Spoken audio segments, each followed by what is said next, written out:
Welcome to the panel titled "Do Cohesion Funds Really Protect the Environment?" that we organized as a part of Europe in My Backyard project.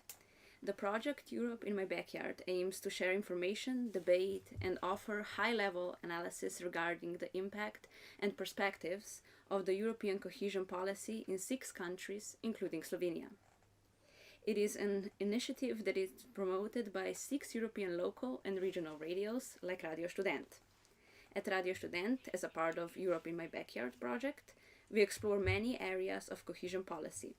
We looked at education programs in prisons, infrastructure projects, and financing of the new construction, and most importantly, environmental projects that are going to be the main topic of today's panel.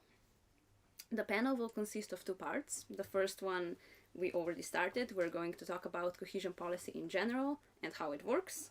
And in the second part, we're going to look at specific projects that helped to preserve the environment and its species. After each of the parts, there's also going to be a couple of questions that you've sent into the email, and we are going to read those and answer them. I would also like to invite you to share the stream on YouTube and Facebook. So in the first half, we're going to talk about cohesion policy as such. With us is Liliana Madjar, Vice President of Association of Regional Development Agencies of Slovenia, shorter RARAGIS, and a journalist of Radio Študent, Gal Krizmanic. So we're going to start with, what are cohesion funds, Ms. Madjar? Thank you for the question, and hello. So cohesion funds are different European funds that enable sources for hundreds of thousands of projects across Europe. For Slovenia, it is available for 7 years period, something like 3.2 billion euros for these purposes, but for very special purposes. It is really defined. So if I simplify, I would say that this is money of European taxpayers. So all member states, countries agree to contribute to EU budget, and then we all together, member states and EU Commission, agree how to use this money in most beneficiary way. So some countries contribute more than they get from the European budget, and we call them net payers, and the other get more than they contribute, and these are net recipients. So does Slovenia contribute more, or? No, for Slovenia is net recipients. Okay. So how is cohesion policy financed? Or how does it work? How do you apply for certain projects? If I just continue where I stopped, so basically this EU budget then goes to member states, and there are strong or really defined rules how this money can be spent, how it can be used, how it can be invested. So each member state has to prepare and to harmonize with EU 2 basic documents. First is partnership agreement, which gives a complete framework for all European funds. Also, agriculture fund is not part of cohesion policy, but is part of this partnership agreement. And the second important document is a so-called program for implementation of EU funds in Slovenia. Now we are waiting for the one for the period 21-27, and this is the basis. For this period, we have 4 funds. So we have cohesion funds for these large-scale projects, and mostly environmental and traffic. Then we have a European Social Fund for supporting jobs and social policy and equality. Then we have European Regional Development Fund, and for the first time also Just Transition Fund for the special regions who has this problem with transition in Slovenia. These are Zasavje and Čaleška. So where did this division into regional development agencies come from, and why does it make sense? I would call it a little bit different. It is not division to regional development agencies.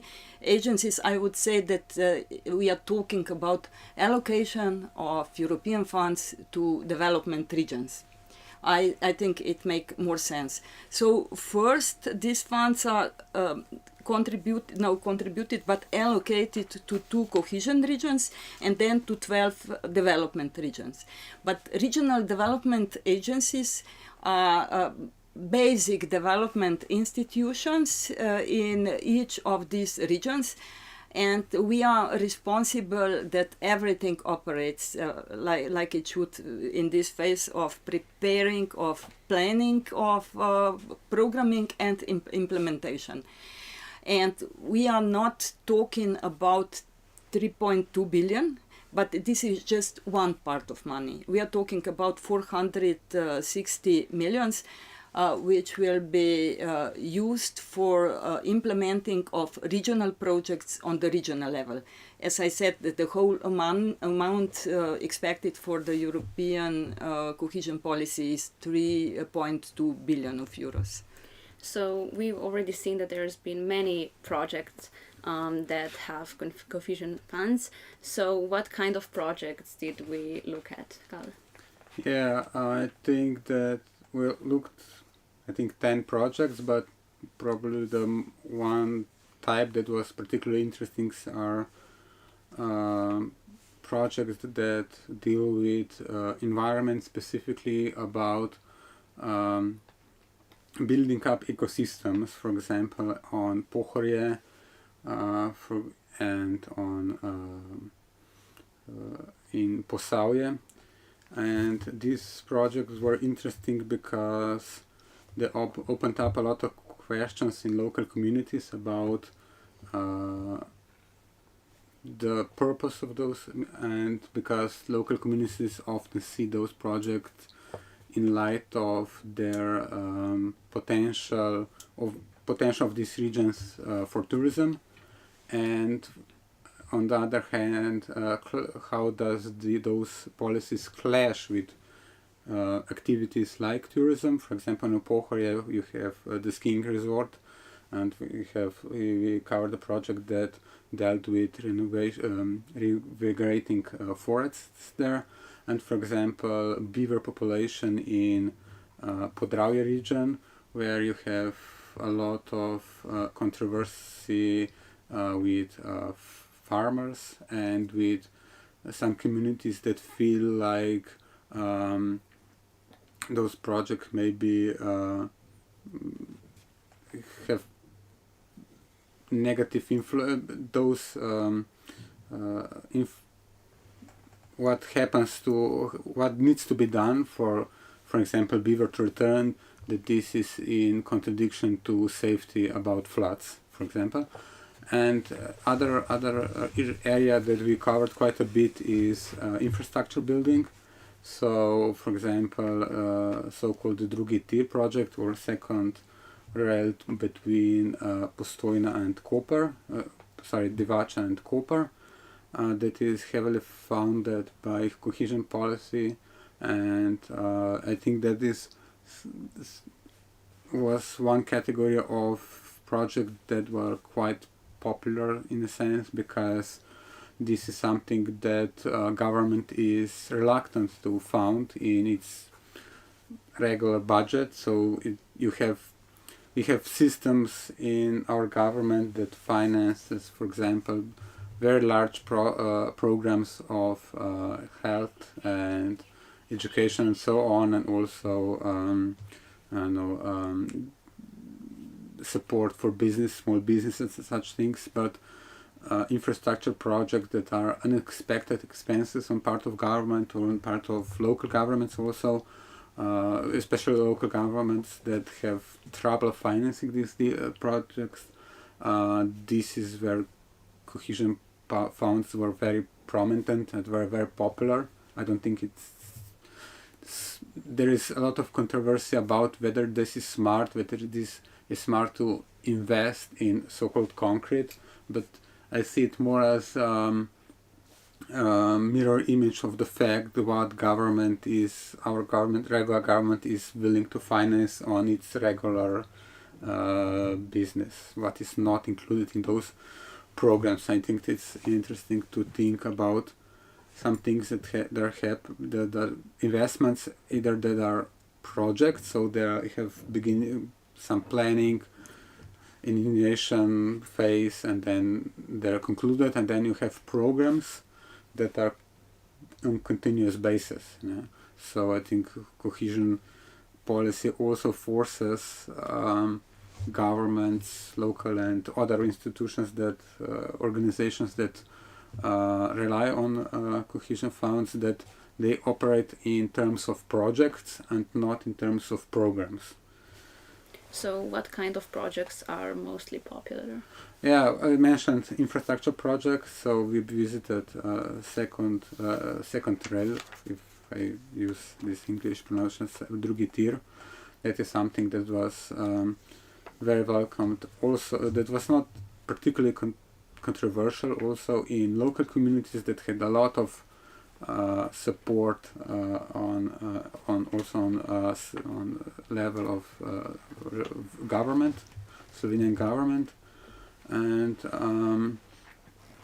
maybe what was maybe not so highly visible then as with infrastructure project, but was, in my opinion, the most interesting for me, for us who work on this project most.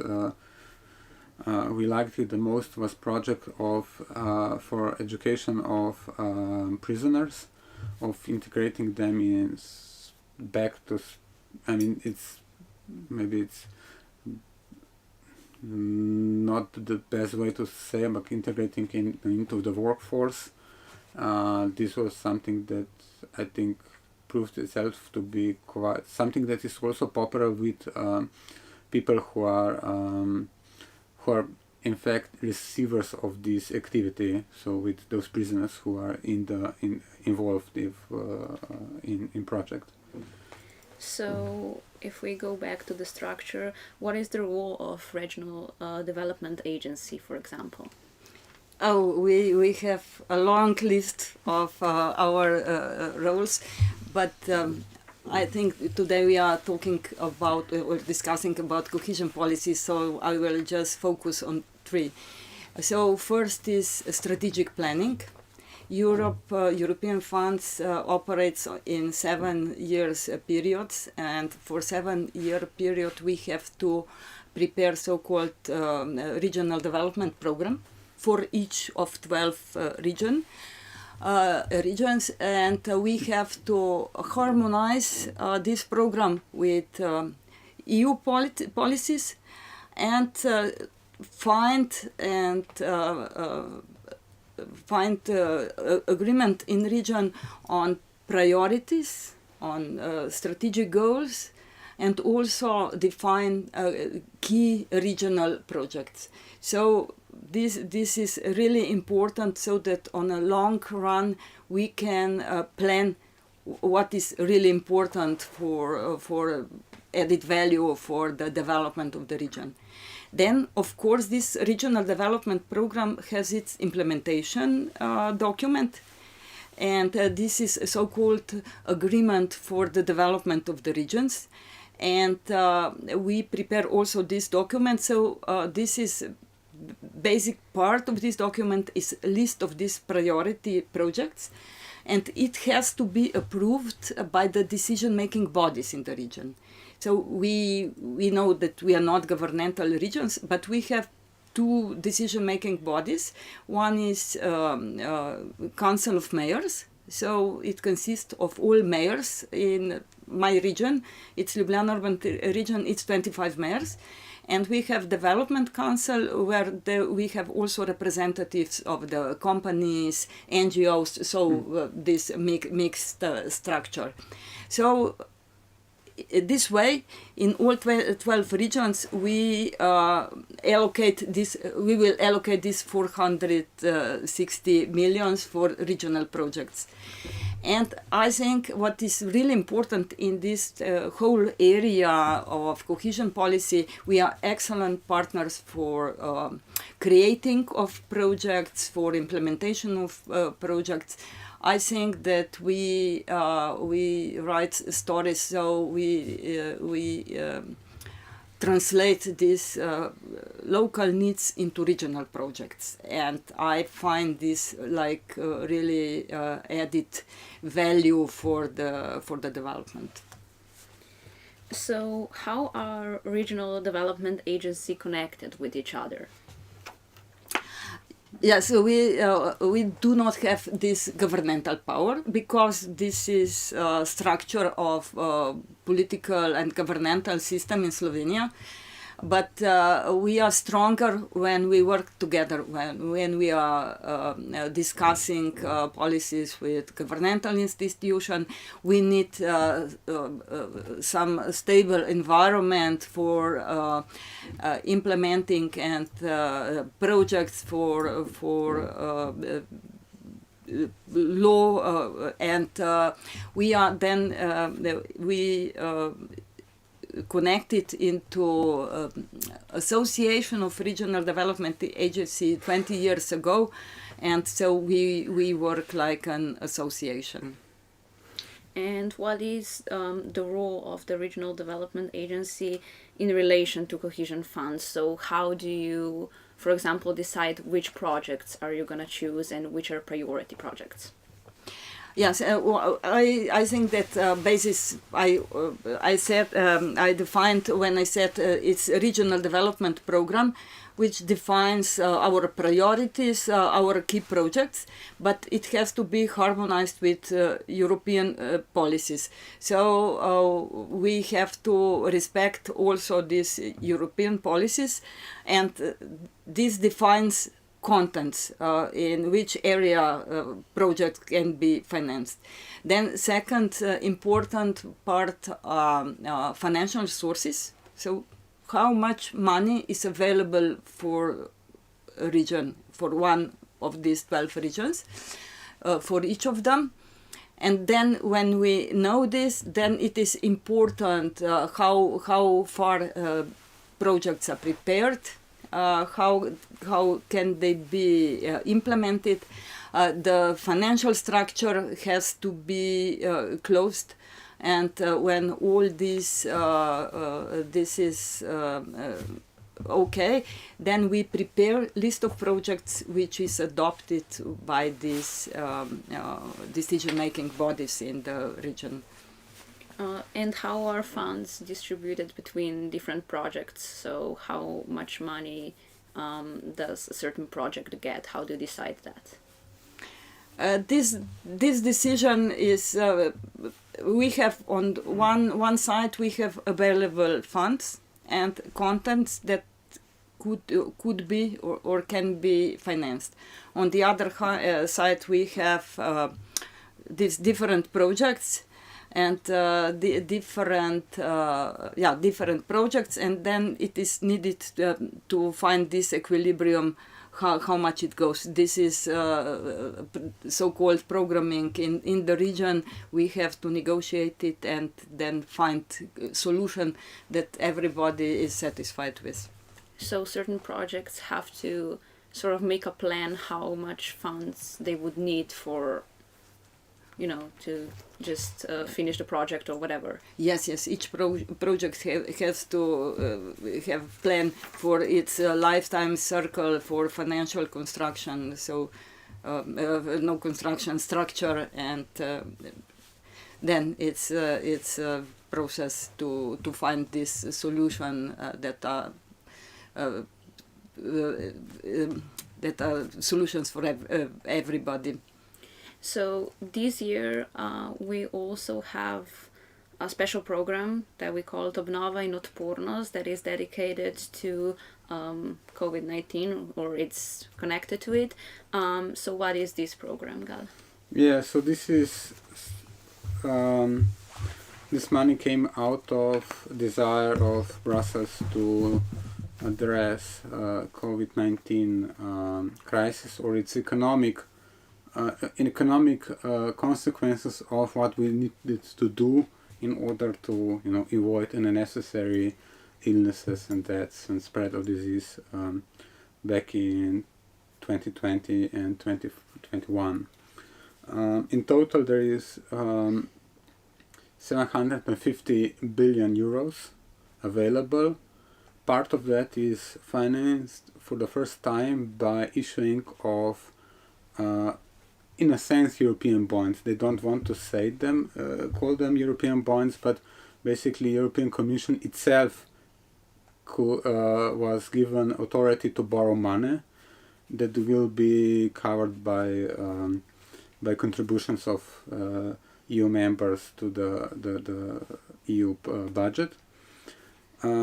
This for Slovenia, this is divided between grants, that is money that is given to Slovenia and doesn't need to be returned, and this is just like, in a sense, free money.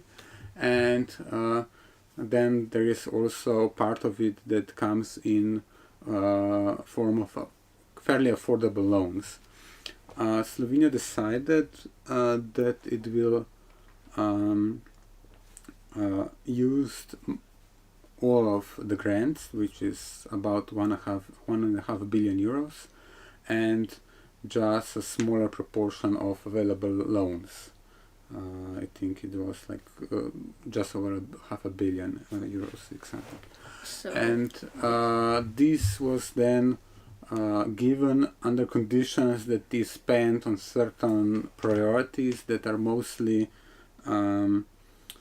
connected with green transition and with increased resilience of a society to shocks like we had with COVID-19, for example, so health systems and so on. yeah, so what kind of projects did Slovenia decided to finance from this? Yeah, the largest two items that are financed in this system, this package, are investment in railway infrastructure. This is reasons for that is that is something that Slovenia needs, but it also can be justified by that this is green investment. So by moving transport from road to rail, this is a way to decrease CO2 emissions. And a second very large item that is more spread out among local governments is investment in infrastructure that deal with flood protection, a lot of dams and cleaning up of rivers and stuff like that. This is fairly typical this was something that local governments like to prioritize. It's very simple to implement, in a sense. It's not very usually it's not so complex project as some infrastructure project that involves a lot of more complex planning of space and a lot of bureaucracy. And it's also something that this is part of the resilience priority in this recovery and resilience story, and it is something that government also plans to basically save money, because they will not need to give they will avoid costs of rebuilding, for example, that some regions that are prone to floods. So how do you choose projects that you're going to finance? So for example, if we have a certain region, do you choose, for example, if something happens like environmental crisis, you choose certain environmental projects, or how does that work? Oh, it's not so free. Our choice is not so free. So Europe has 6 goals for this programming period: smarter Europe, greener Europe, more connected Europe, more social Europe, Europe close to citizens, and just transition fund. And in Slovenia, the greatest part of money should be invested in first 2 priorities: smarter and greener Europe. So we get the allocation of money for these regional funds, and the biggest part is going to be invested in greener Europe. So we are talking about wastewater management, drinking water management, and green infrastructure. Then to regional mobility, and a part goes to smarter Europe, to incubators and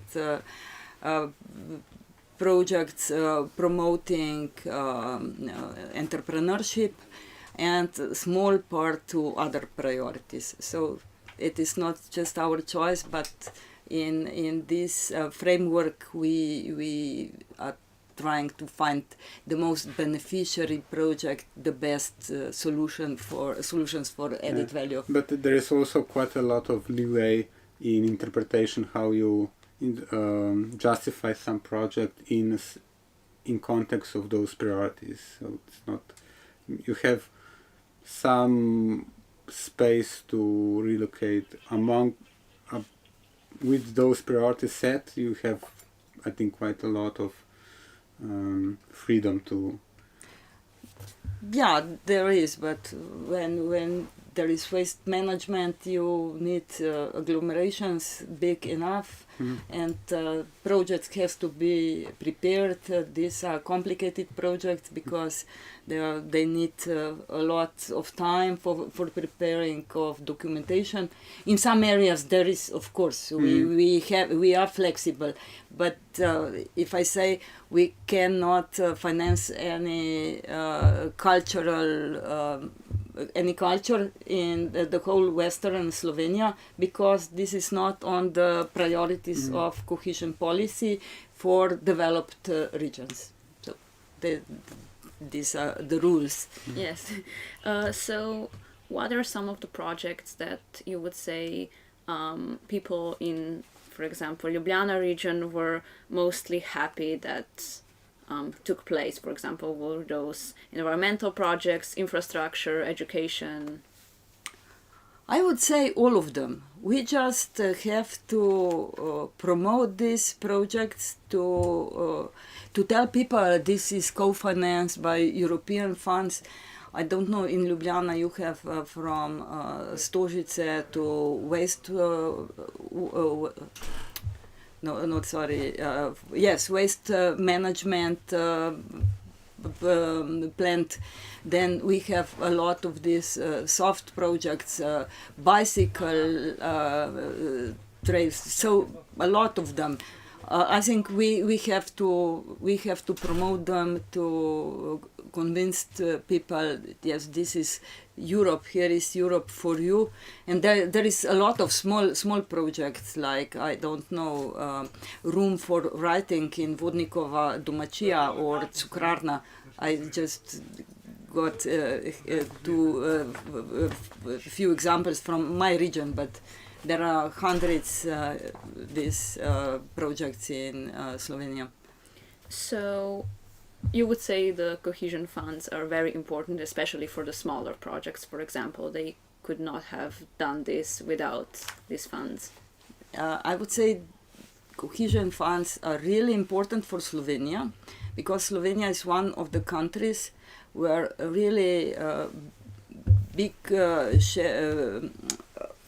a a lot of public investments are co-financed by cohesion funds. It goes to 30% of Slovenia, which is much more than average in Europe. So it is really important for small and for large-scale projects. And I think this is the result that in last decades or last years, in our budget there were not sufficient investment funds. And this European funds, cohesion policy, compensation. So I think this is one of the basic reason why it's so important. So we looked at many projects, and we also saw some of the problems that cohesion projects or funds have. What are those that we found out? Yeah, I would categorize, for example, three areas. One is question of administration that is needed. Cohesion policy or programs also often have very heavy burden, bureaucratic burden that is supposed to ensure that all the money is spent fairly and squarely, but this imposes additional costs to the recipients of the projects. Often, for example, and this differs greatly between organizations that are involved. For example, larger for example, government municipalities often have their own offices with people who are well versed in all the bureaucratic requirements, and this goes quite smoothly. The municipalities also organized their own institutions to deal with this burden, but smaller, more individual participants, like I don't know, some NGOs, some associations that just apply for open projects, they often have to spend significant part of their money that they received on employing somebody who is whose only job is to basically make sure that all the papers are in order. And also this burden is quite different between different.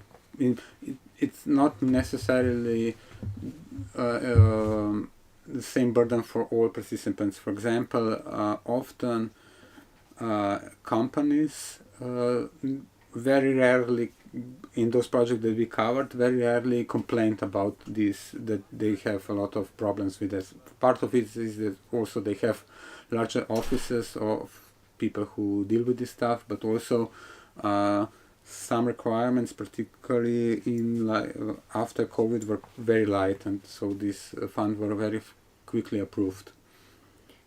Second issue that we found was on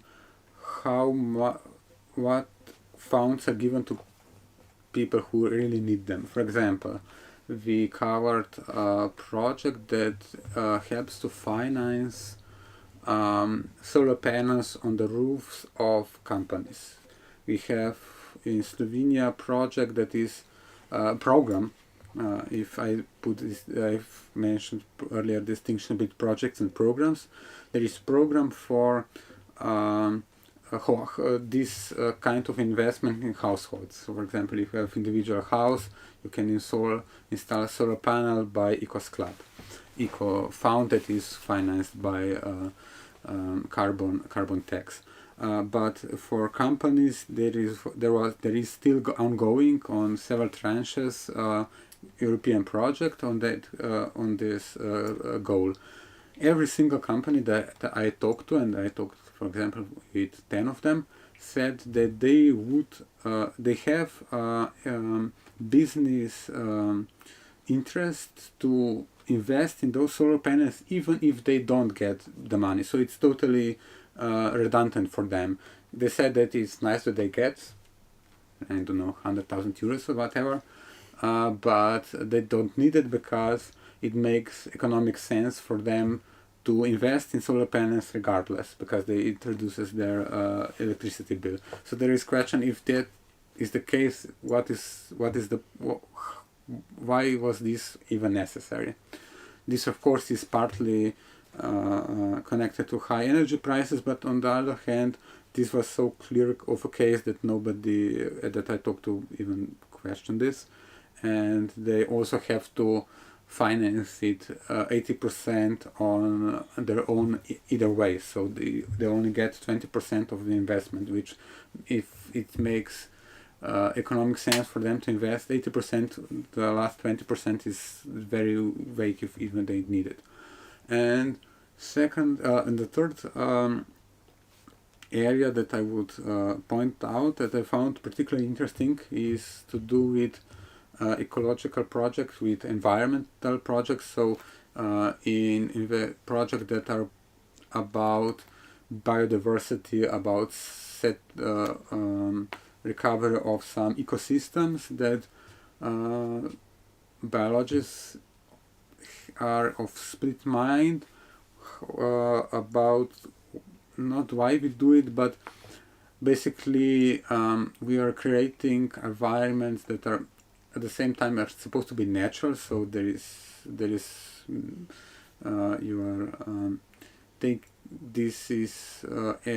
are the lands that are not in commercial use, but they are in a sense artificial because they are making possible environments that wouldn't exist on their own. For example, grasslands. In Europe, we lost so-called megafauna for bisons and large herdal animals that feed on grass about 3,000 years ago. So there is no environmental predisposition for grasslands to exist in many cases, but we invest money in order to maintain those environments with farm machinery, but we pay farmers so they cultivate this land not with modern techniques that would make impossible for a lot of they would make monocultural environment, but they get paid in order to practice so-called old techniques in order to have so-called plenty I think it's called plenty species grassland environment, which is in effect artificial also. But there is very interesting debate among ecologists and biologists of to what extent we should do it, because this is yes an artificial natural environment, but it's also consequences of our activity in nature, because we contributed to extinction of those animals that enabled in the past those environments. So we are often in most cases those projects are in fact rebuilding or recovering environments, ecosystems that existed in, let's say, 100 or 150 years ago, which is some time period that our collective memory recognizes as authentic. So this was, I think, very interesting debate that we got in our research. So we are gonna move to the Q&A portion of this panel. So one of the questions that was sent in is, how do you promote these cohesion projects and how to just present them to people so they know this exists and they are founded by European Union? Each European project that we are running in our agencies or in the Slovenian regional development agencies is promoted, because part of the documentation, I agree with you that it is huge, and I must say that new Minister for Development and Cohesion Policy informed us that one of his short-run goals is simplification of running or of implementation of EU projects and less administration. So I think that next year he will start with this process. But what is good that communication or promotion, or the expression is dissemination of this project is part of the project. So we promote them on websites as much as possible on the field. We try to communicate with people as much as possible.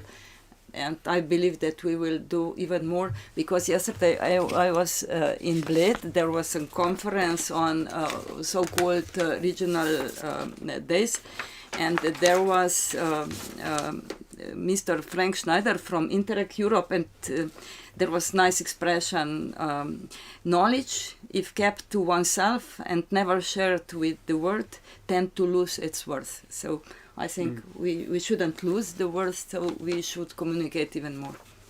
Okay, and another question I have that was sent in was, what are some of the priority projects that you mentioned? For example, what are some that stick out that you've decided you're going to finance or that are going to get funds? On regional level, our priorities are more or less defined with available funds. So, as I said, water management, wastewater management, and green infrastructure. Then we are very happy with regional mobility, because a lot of money was invested in past periods, so we can continue with bicycle lanes and public transport. It is crucial to connect all the Slovenia for sustainable mobility and also for tourism, because this is, I think, for small investment we get great added value. Then, of course, this environmental ecosystem and promotion of entrepreneurship and some incubators.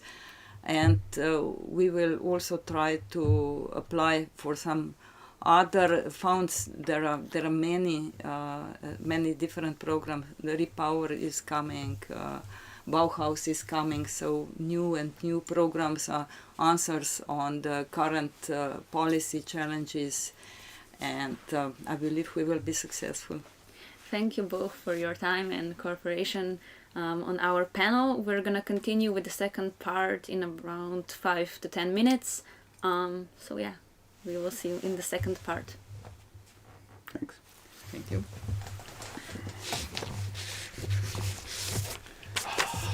Vi boste še tle? Ne vem. Tija, a jaz sem tudi v drugem delu? Ne, po mojem ni treba. Okay.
I want to talk about the projects that were financed by cohesion funds and are focused on environmental issues.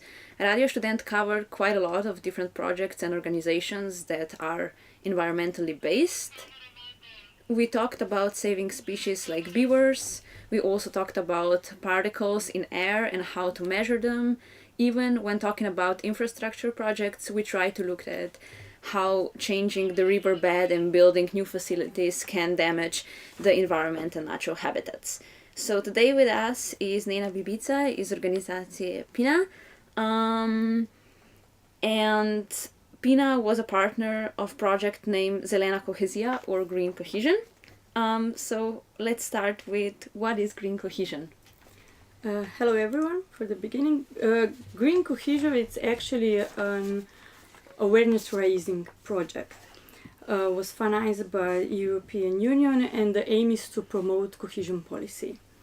We call it green because we focus on the green part of the cohesion. As you know, cohesion policy is huge, and if we want to promote it as a whole, it's very difficult to people to understand what cohesion is. So we did some analysis, picked some good practices, and we promote green cohesion through some projects that were implemented in Slovenia, did some campaigns, some spots on TV. The lead partner of the project was the regional RTV Center Koper. So we tried in a way what you are trying to do, to promote cohesion and the impact cohesion policy has on the environment and the society we are living in. So how did you find out about this project? Were you contacted or did you apply for something? No, I'm actually a big fan of cohesion policy. I have to admit, I'm involved in cohesion policy the whole my working career. Now it's more than 15 years. So I found the call online. Normal search through Google. Once in a while I'm going to DG Regio and look up what they have, and then there was this call and we said let's try to do it because PINA is trying to raise awareness about important things in society in different ways, and we thought this is a very unique way to merge together, raise awareness of cohesion, and on the second level or the first level raise awareness about green. And what we also did is try to raise participation, because it's very important when you talk about cohesion that it's close to people, as people before me said. So in the project we also have some panels, and we were involving people to listen to their ideas, how they would like cohesion to be developed in the future. I think this is the first step to make it more participatory, the development of new programs, the new perspectives that are coming.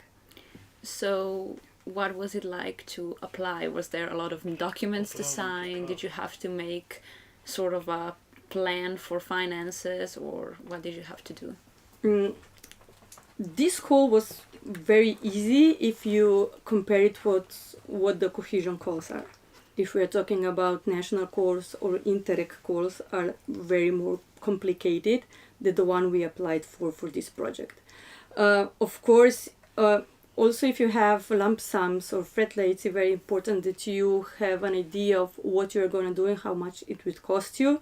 So it's very important to do the plan, do the work plan of activities, of course, and it always takes some time, even though the application form can be easier than you are used of. It's very important that you take your time to prepare each project to make it work, because sometimes, if you're not very careful, you can apply for a project and you get a project, and then when you have the co-financing, you realize it's not possible to make it happen. So what kind of smaller projects or tasks did you carry out within this Green Cohesion project? We started with an analysis. We did look at what cohesion policy financed in Slovenia in the field of green. Based on that, we choose some, we call it green ambassadors. These were people and projects that we presented in our campaigns, and we choose also 3 important parts that we then addressed also in the TV shows and consultations.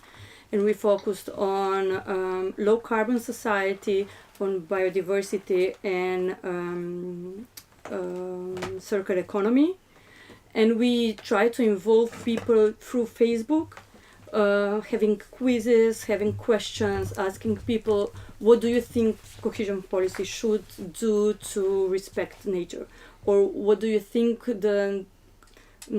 we have to do to protect the nature? And we got we got 400 responses altogether, a huge number. We were very surprised to see that people have.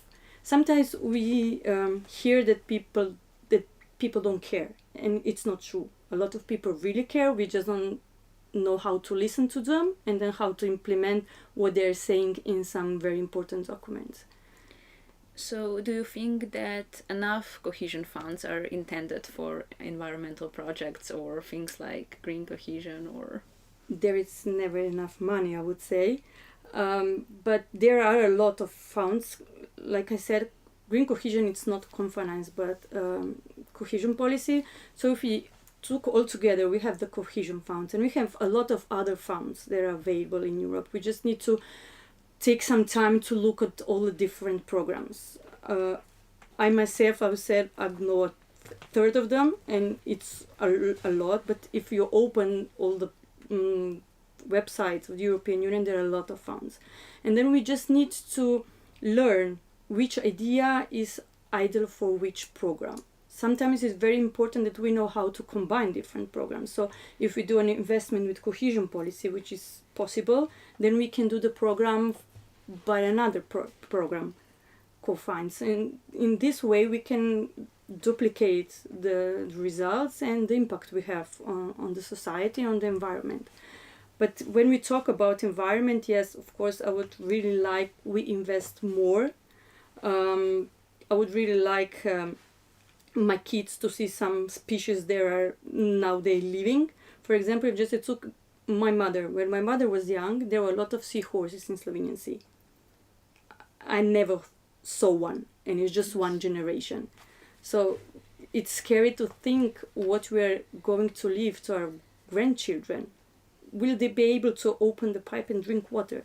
These are things that we need to talk and we need to build on, and I think that there will never be enough money, but more than money, we have to raise awareness among people. So I would really like maybe more money for so-called soft projects. They're working on the behavior of people, not just building things, but try to make people understand the situation and live a bit differently that we're used to live.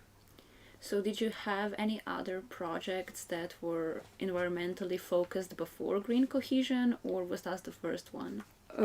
We as association have a lot of projects, conferences with different things. We in a project called RUK, we are combining different spheres. We are combining creative industry, technologies, and one of the big results, I would say, of my co-workers is they produce bioplastic out of shrimps. So it's a lot of innovating and researching. We did a project for Interact Danube, if I'm not wrong, regarding the gardening and agriculture in urban areas. We are just not working on a project regarding sea level rise and consequences in the Mediterranean. So it's a lot of things we are addressing. When we are working on the environment, we are always working cross-sectoral, trying to address the environmental issues, using also other different perspectives. Sometimes the best solutions come to life when you combine two things that don't go together. So we are trying to be innovative and do some research and some in a way make the society go further, become more green. So did you have any problems when carrying out certain projects with green cohesion and stuff? Was there a problem with bureaucracy, or was there other sort of complications? When we are talking about cohesion, there is a lot of administrative work you need to carry out. There are a lot of papers you need to present for costs to be eligible. you have to track records of every single minimum cost of €5. You have to have the order. You need to know when it was bought, who took it, where the cable is. So it's in a way, when you start, it takes a lot of time, and it's very important to build a system in the organization. Of course, with Green Cohesion, the project was written in 2019 and was implemented in 2020, and it was all based on participation, and we know with COVID it was impossible to carry it out, so we need to move it online.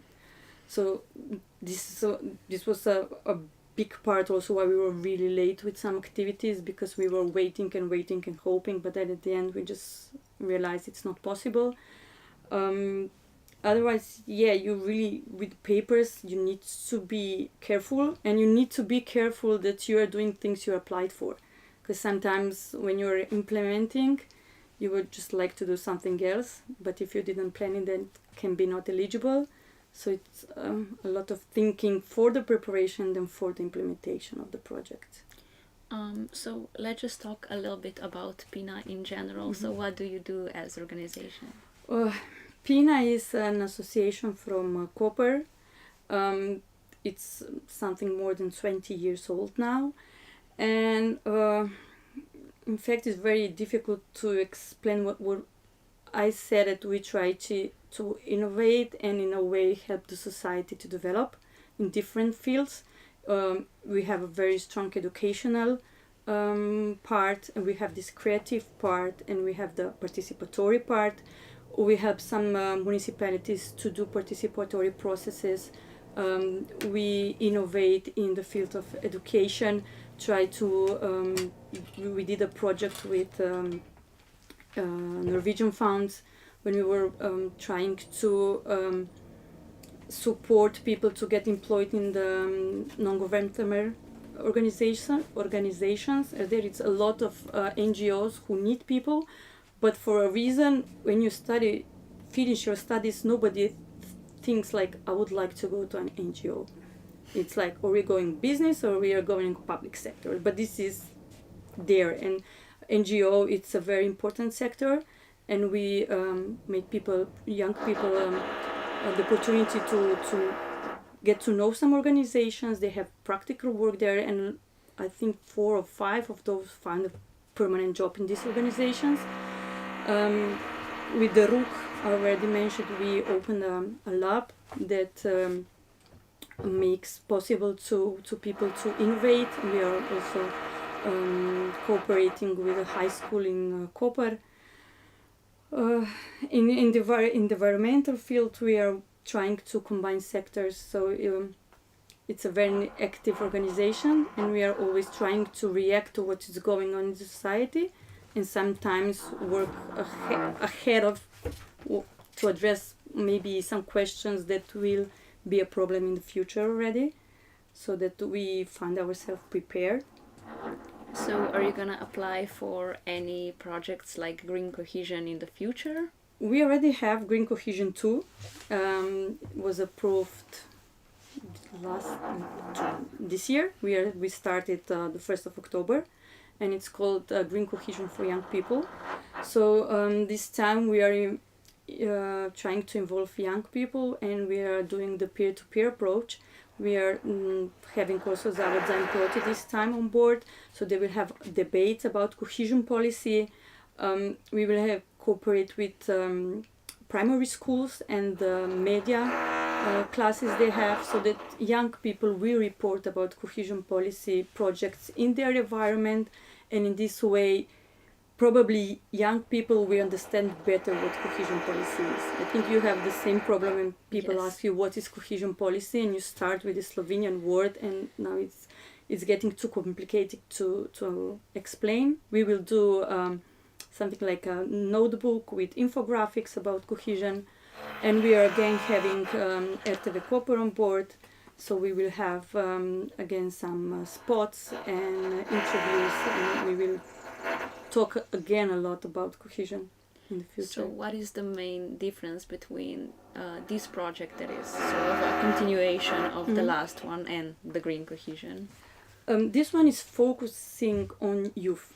We want to present young people as the one who can change our future, the one who are using already cohesion policy funds for development or for farmers to transform their farm, young researchers in the institutions. So we will have an open call, and we will choose 5 young people who are helping the environment through cohesion policy, and we will present them in TV shows and in spots.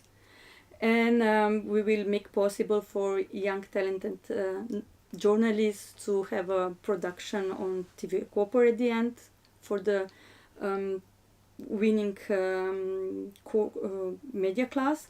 And what is very important, at the end of the debate phase, we will have this national campaign or national event, and we would really like the decision makers to come and to listen to young people, to listen to what they're thinking, to listen what they want, how they want to address it in the future.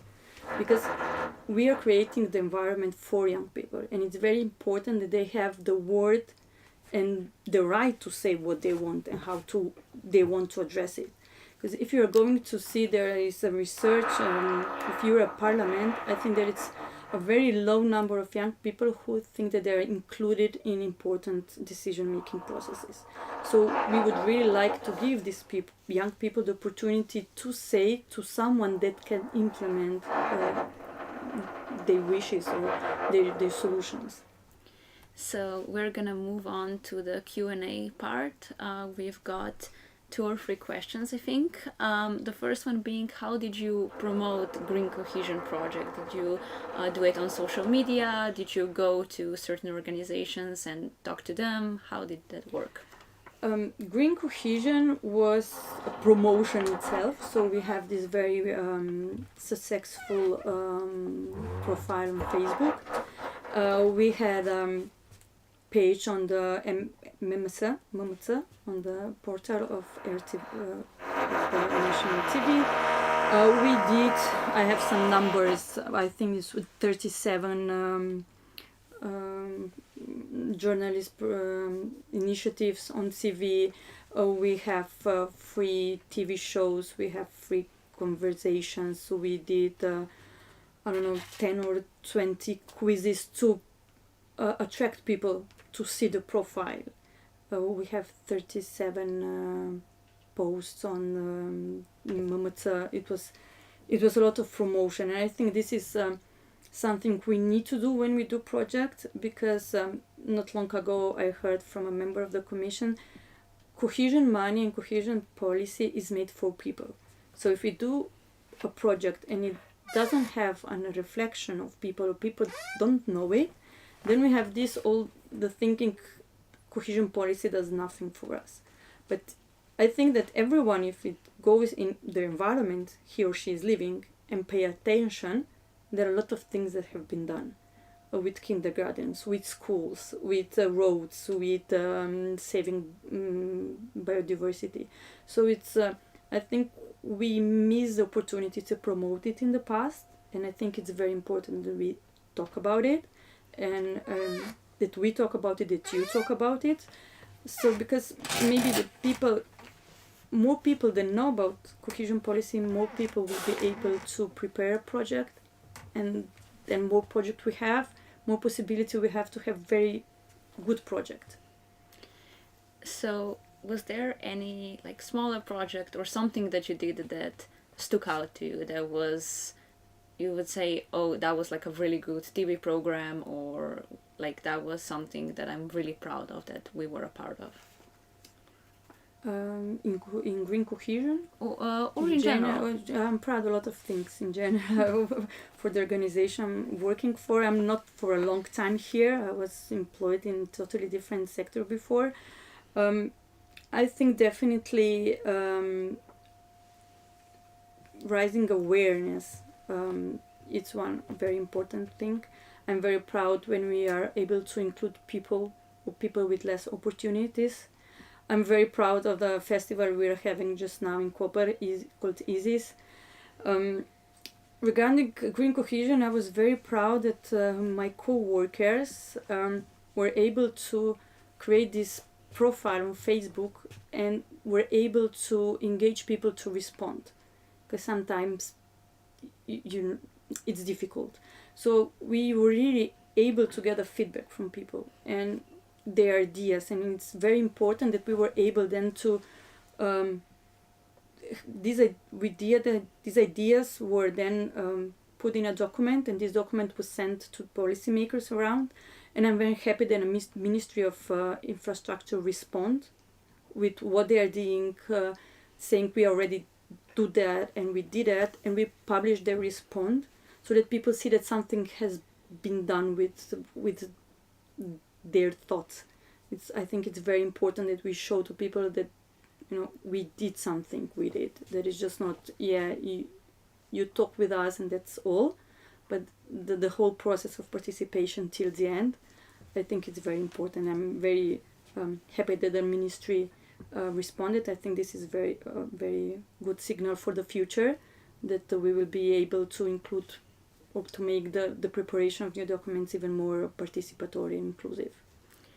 So you mentioned that you worked with radio or television Koper. Mm-hmm. So were there any other partners in green cohesion and now in green cohesion for younger people? No, in green cohesion were just the two of us, and then the green cohesion for young people, we have also Zavod za Improti. It's the association for debating.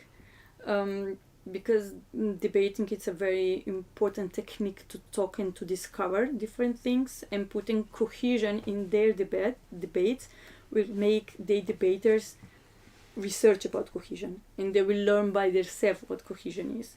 So we are going through, we will talk you about cohesion, you will learn by yourself, and then you will talk about it and you will discuss it. And I think this is very important to make, again, young people participating. Okay, so those were all the questions. Thank you for your time and that you came to Ljubljana and answer everything. I would like to thank the audience for sticking with us, for listening to this. I hope you learned a little bit about cohesion policy and cohesion policy when it comes to environmental projects. And yes, I hope you enjoyed. And if you want to learn more, just check on our website. We have many shows that are called Europe in Our Backyard, where you can learn more about cohesion policy.